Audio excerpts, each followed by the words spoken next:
Assalamualaikum warahmatullahi wabarakatuh. Kami perwakilan dari kelas 11 IPS 4, saya Adlina Dalili bersama rekan saya Putra Yuasi Kami di sini akan membagi ilmu tentang APBN dan APBD. Pertama adalah tujuan pembelajaran. Tujuan pembelajaran yang pertama adalah mengetahui apa itu APBN dan APBD. Yang kedua, mengetahui fungsi dari APBN dan APBD. Yang ketiga, mengetahui mekanisme dari APBN dan APBD. Yang keempat adalah mengetahui pertanggungjawaban APBN dan APBD. Dan yang terakhir adalah mengetahui pengaruhnya terhadap perekonomian. Sebelum itu, apa sih APBN itu? Jadi, APBN itu adalah rencana keuangan tahunan pemerintah negara Indonesia dalam 1 tahun. Anggarannya yaitu dimulai dari tanggal 1 Januari hingga 31 Desember. APBN ini telah diatur dalam UU Nomor 17 Tahun 2003 tentang Keuangan Negara Pasal 1 Ayat 7. Dan APBN ini disahkan oleh DPR, yaitu Dewan Perwakilan Rakyat. Yang kedua adalah tujuan dari APBN. Apa sih tujuan dari APBN? Yang pertama adalah meningkatkan pertumbuhan ekonomi negara. Yang kedua, sebagai pedoman penerimaan dan pengeluaran negara untuk meningkatkan pertumbuhan ekonomi dalam rangka melaksanakan tugas kenegaraan. Yang ketiga adalah dapat meningkatkan koordinasi antar bagian dalam lingkungan pemerintahan. Yang keempat adalah untuk meningkatkan transparansi pertanggungjawaban pemerintah. Yang kelima adalah untuk meningkatkan produksi dan kesempatan kerja. Yang keenam adalah untuk mencapai tujuan fiskal mengatasi inflasi. APBN. Fungsi APBN itu yang pertama yaitu fungsi alokasi. Fungsi alokasi ini adalah bertujuan untuk membagi anggaran yang dialokasikan pada pembangunan dan pemerataan. Yang kedua adalah fungsi distribusi. Fungsi distribusi ini adalah penyaluran dana kepada masyarakat berdasarkan alokasi. Yang ketiga adalah fungsi stabilisasi. Fungsi stabilisasi ini adalah untuk menjaga keseimbangan antara masyarakat melalui intervensi untuk mencegah terjadinya inflasi. Yang keempat adalah fungsi otoritas. Fungsi otoritas ini adalah pokok pelaksanaan pendapatan dan belanja dalam setiap tahunnya.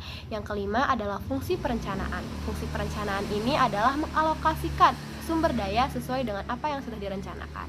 Yang terakhir adalah fungsi regulasi. Fungsi regulasi adalah untuk mendorong kebutuhan ekonomi suatu negara dan bertujuan jangka panjang untuk meningkatkan kemakmuran rakyat.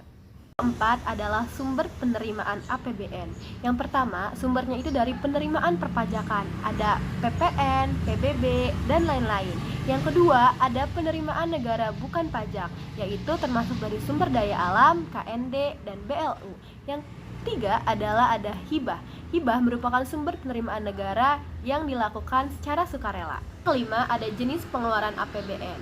Yang pertama, ini dari belanja pemerintahan pusat. Belanja pemerintahan ini dilakukan oleh pusat dalam hal kepemerintahan. Yang kedua, ada transfer ke daerah. Transfer ke daerah ini dibagi menjadi dua, yaitu ada dana perimbangan yang diberikan oleh pemerintahan pusat, dan yang kedua ada dana otonomi khusus, yaitu dialokasikan ke pemerintahan pusat.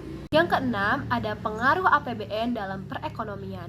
Yang pertama, untuk meningkatkan kesejahteraan. Yang kedua, terjadi pembangunan di berbagai sektor. Yang ketiga, berpengaruh dalam perdagangan internasional. Dan yang terakhir, sebagai alat politik fiskal. Yang terakhir, ada mekanisme penyusunan RAPBN.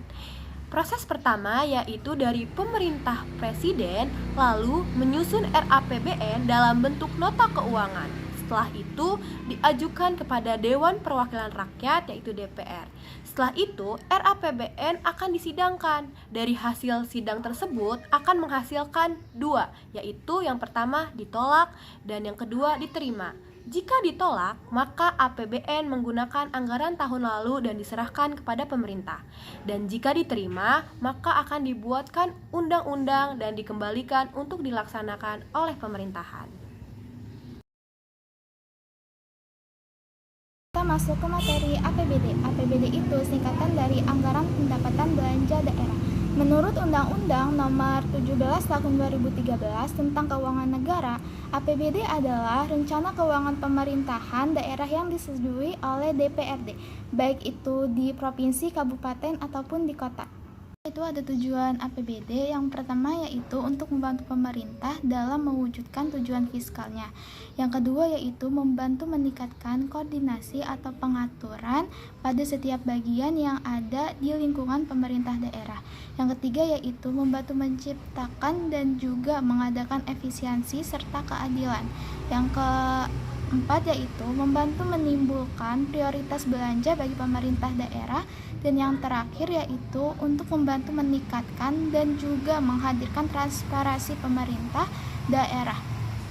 Itu ada fungsi APBD. Yang pertama yaitu fungsi otorisasi, yaitu anggaran daerah menjadi dasar untuk melaksanakan APBD tahun berlangsung. Yang kedua ada fungsi perencanaan, yaitu anggaran daerah dijadikan sebagai suatu pedoman dalam mengelola dan juga merencanakan berbagai kegiatan di tahun yang berlangsung. Yang ketiga ada fungsi pengawasan, yaitu anggaran daerah menjadi tolak ukur untuk bisa menilai kegagalan atau keberhasilan pemerintah daerah dalam melaksanakan kegiatan. Yang keempat yaitu ada fungsi alokasi, yaitu diarahkan anggaran harus bisa diarahkan untuk membuat lapangan kerja, mengurangi angka pengangguran, dan juga pemborosan dalam menggunakan sumber daya. Terus yang kelima ada fungsi distribusi, yaitu berbagai kebijakan dalam hal penganggaran daerah wajib diperhatikan dengan mengutamakan rasa keadilan dan juga kepatutan. Dan yang terakhir ada fungsi stabilisasi, yaitu anggaran daerah dijadikan sebagai alat dalam memelihara dan juga menjaga keseimbangan dasar perekonomian daerah. Sumber pendapatan daerah, yang pertama ada pendapatan asli daerah, yaitu sumber pendapatan yang didapat dari daerah itu sendiri. Contohnya itu ada pajak daerah seperti pajak hiburan, dan juga ada retribusi daerah, contohnya pajak parkir. Terus yang ketiga ada BUMD dan juga pengelolaan sumber kekayaan.